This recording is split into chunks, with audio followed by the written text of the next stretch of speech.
Shalom sahabat yang dikasihi Tuhan Yesus, puji Tuhan kita bertemu kembali di dalam kasih-Nya. Di negara Venesia ini mulai diterapkan peraturan tidak boleh mengucapkan Allahu Akbar. Bahkan setiap orang yang ketahuan berteriak Allahu Akbar di depan umum maka akan didor. Gitu saudaraku ya.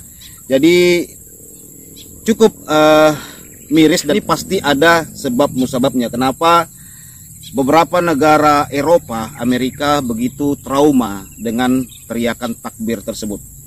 Saya baca di Okezon, wali kota Venesia lari sambil teriak Allahu Akbar didor dalam 3 langkah. Wali kota Venesia atau Vinice, Itali, Luigi Brugrano mengancam akan menembak setiap orang yang lari sambil berteriak Allahu Akbar di tempat umum. Dia mengatakan orang yang berteriak tersebut akan ditembak dalam 3 langkah. Ancaman itu disampaikan dalam sebuah konferensi wali kota di kota Rimini, kawasan pantai Adriatik. Jika seseorang berteriak Allahu Akbar saat berlari melintasi Max Square, kami akan menembaknya. Setahun yang lalu saya mengatakan didor setelah 4 langkah. Sekarang saya katakan setelah 3 langkah, kata Brugnaro yang dilansir Corriere della Sera. Ancaman itu muncul setelah marak aksi terorisme di Eropa. Ancaman itu muncul setelah marak aksi terorisme di Eropa yang mengatasnamakan agama, di mana pelaku serangan kerap meneriakkan takbir atau Allahu Akbar saat beraksi. Kami menangkap 4 teroris di Venesia yang ingin meledakkan jembatan Rialto, tapi kami akan mengirim mereka langsung ke Tuhan tanpa harus melakukan tindak jahat sebelumnya, ujar Brugnaro mengacu pada rencana serangan teror yang digagalkan pada bulan Maret tahun ini. Tidak seperti di Barcelona di mana mereka tidak memiliki perlindungan, kami menjaga penjaga kami tetap siaga tinggi.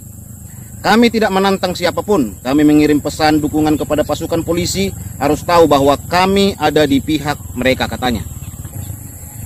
Wali kota Florence, Dario Nardella, yang ikut konferensi merespon ancaman itu dengan membuat lelucon. Dia tiba-tiba berteriak Allahu Akbar di ruangan konferensi yang memicu tawa para delegasi yang berkumpul.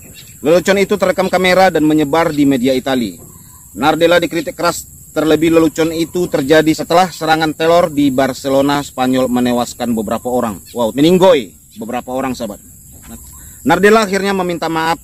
Saya mohon maaf atas beberapa ungkapan dalam video online. Bukan niat saya untuk menyinggung siapapun. Tidak sedikit pun para komunitas muslim. Juga tidak bercanda tentang agamanya atau untuk membangkitkan kejadian tragis akhir-akhir ini. Jadi, nah itu sahabat yang terkasih ya, bagaimana di beberapa negara Eropa terjadi pelarangan dan kecaman kepada orang-orang yang berteriak takbir.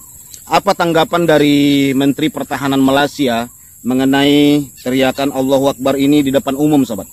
Ini saya ambil dari NU Online ya.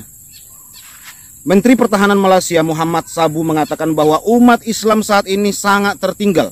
Padahal Islam menyebutkan ajarannya tertinggi dan tidak ada yang lebih tinggi dari Islam. Tapi masyarakatnya justru terbelakang.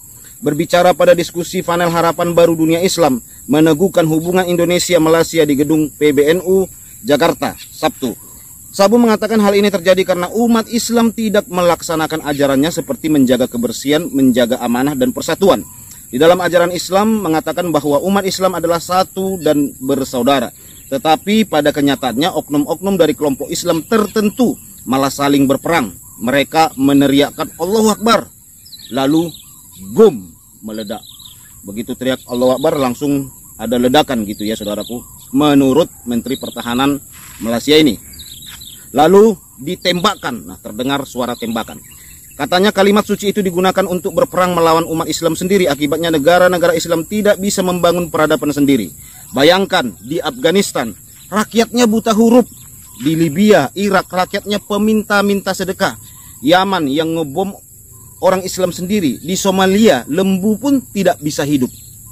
Negara termiskin penduduknya orang Islam katanya. Ini bukan kata saya sahabat ya, tetapi kata Menteri Pertahanan Malaysia.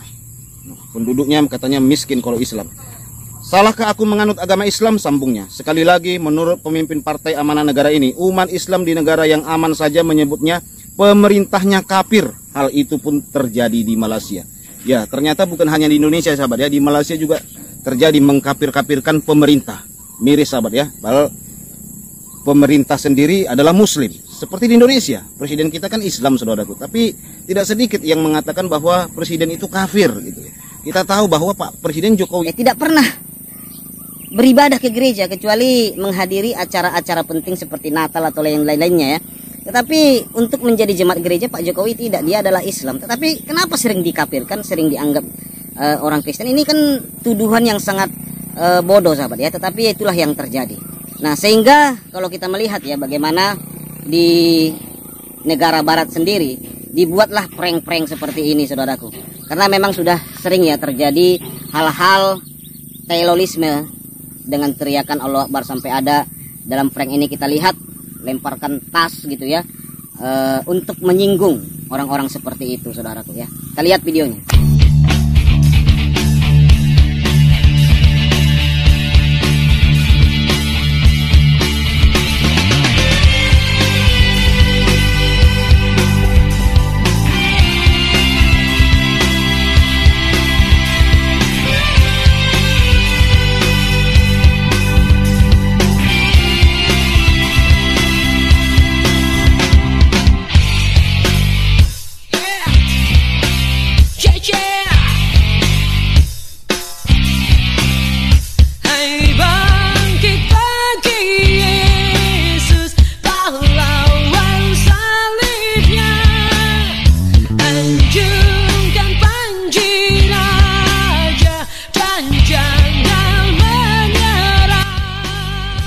Ya sahabat yang terkasih, kalau kita berpikiran dingin ya, melihat video prank seperti ini, tentu saja kita berbenah ya, supaya agama kita semakin baik. Tetapi kalau melihat video ini dengan panas hati, pasti kita menuduh ini adalah penistaan agama. Tetapi itulah terjadi, saudaraku, di sana bagaimana ada oknum-oknum yang melakukan perbuatan kekerasan dengan menggunakan agama. Sebenarnya capek juga, saudaraku ya, capek juga orang-orang Islam yang baik, karena banyak juga Islam ini baik, saudara. Ya sebenarnya mereka lelah juga ya, untuk terus menunjukkan kepada dunia, kepada orang-orang non-muslim bahwa Islam itu rahmatan lil alamin. Tetapi sulit rasanya untuk menghentikan oknum-oknum pelaku-pelaku intoleran ini, sahabat. Karena setiap mereka mengatakan bahwa Islam itu agama damai, tetapi ada aja oknum-oknum yang menutup gereja, seperti melakukan pembacokan kepada orang yang berdoa, menggeruduk orang berdoa di rumah. Selalu ada saja yang begitu, sahabat. Entah kenapa.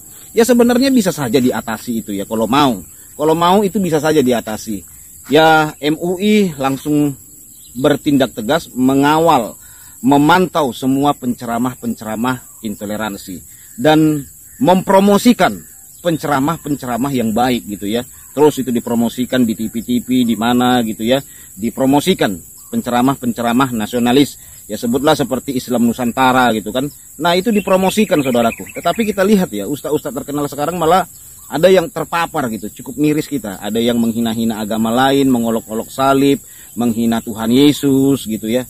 Nah justru ulama-ulama begitu yang terkenal. Ya tapi ya mau gimana, MUI mau tegas, tetapi kita melihat di beberapa media ada oknum-oknum dari MUI malah terpapar radikalisme. Mereka terpapar intoleransi. Nah ada yang mendukung organisasi-organisasi terlarang di Timur Tengah kan. Nah itu saudaraku penyebabnya.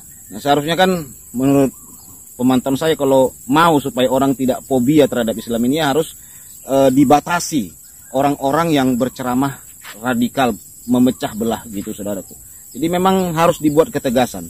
Ya demi perdamaian umat, demi kebaikan sebuah agama ini. Tapi kalau seperti yang kita ketahui saat-saat ini di Amerika dan Eropa sendiri, ini terjadi loh sekarang, bagaimana mahasiswa-mahasiswa atau imigran-imigran di Amerika, Eropa, mereka turun ke jalan-jalan, teriak-teriak Allahu Akbar, bela Palestina, lempari orang yang mendukung Israel. Itu kemarin ada saya upload videonya kan, saudaraku. Bagaimana orang yang nyanyi-nyanyi lagu-lagu Israel dilempari sama pendukung Palestina di Eropa dan di Amerika. Cukup miris kita, saudaraku. Mereka teriak Allahu Akbar sambil melempari orang. Nah ini tentu saja kita tidak bisa menghalangi mereka untuk fobia terhadap agama ini karena mereka diganggu kan. Namanya orang diganggu tentu saja fobia, ya sama kayak kita manusia. Kalau kita pernah digigit ular, saudaraku, pasti kita fobia lihat ular, saudara. Pasti kita fobia lihat ular. Nah, kayak saya pernah digigit lipan ya. Setiap saya lihat lipan itu saya fobia, saudaraku, karena saya pernah diganggu, pernah digigit, dan itu menurut saya manusiawi ya. Dan tidak bisa kita larang orang untuk fobia karena mereka pernah diganggu. Ya, kayak orang Kristen lah pernah diganggu saat ibadah, saat berdoa. Nah, orang begitu kan pasti mengalami trauma-trauma, sahabat. Karena ini daging loh, ini daging. Ya, seperti mahasiswa di Tangsel itu ya. Nah, kalau kita berbicara hati ke hati, pasti mereka mengalami trauma-trauma atau mungkin saat mereka berdoa itu ada teriakan-teriakan begitu juga ya. Pasti ada rasa trauma karena saya banyak menjumpai orang Kristen ya yang mengalami fobia terhadap agama ini karena mereka pernah diganggu karena berjualan saat bulan Ramadan gitu ya, mereka diusik, diganggu, digeruduk, ada yang mengalami ancaman-ancaman ya, sebutlah seperti saat berdoa, saat ibadah, saat merayakan Natal. Ya, itulah saudaraku. Makanya kalau kita ingin Indonesia ini maju seperti dulu kala, saudaraku, ya harus berbenah, harus tegas. Kita mau Bapak Prabowo ke depannya nanti supaya tegas langsung menghambat intoleransi. Kalau ada orang bubarin ibadah, orang berdoa, langsung ditangkap di tempat. Supaya apa? Supaya tidak ada lagi orang yang ketakutan melihat kepercayaan ini, saudaraku. Ketakutan melihat teriakan-teriakan Allahu Akbar ini. Nah, demikianlah saudaraku yang bisa saya sampaikan. Tuhan Yesus memberkati kita semua. Shalom.